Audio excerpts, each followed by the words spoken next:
দায়িত্ব গ্রহণের পর প্রথমবার বঙ্গভবনে অফিস করেছেন ভারপ্রাপ্ত রাষ্ট্রপতি মেজর অবসরপ্রাপ্ত হাফিজউদ্দিন আহমদ। সকালে বঙ্গভবনে প্রবেশের পর বিভিন্ন প্রশাসনিক কার্যক্রমে অংশ নেওয়ার পাশাপাশি সংশ্লিষ্ট কর্মকর্তাদের সঙ্গে মত বিনিময় করেন তিনি। সাকিবুর রহমানকে সাথে নিয়ে আরও জানাচ্ছেন শাকিলা করিম।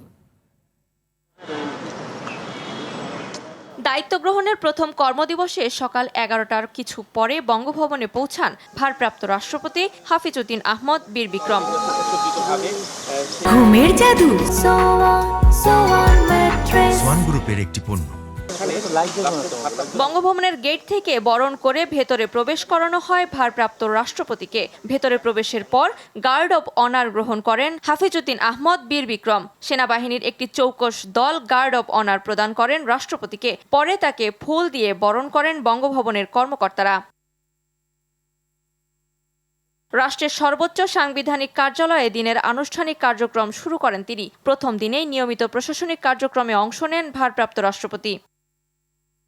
প্রথম কর্মদিবসে প্রয়োজনীয় দাপ্তরিক নথিতেও স্বাক্ষর করেন ভারপ্রাপ্ত রাষ্ট্রপতি। পরে সংসদ সচিবালয়ের বাসভবনে ফিরে যান তিনি। শাকিলা করিম, RTV, ঢাকা।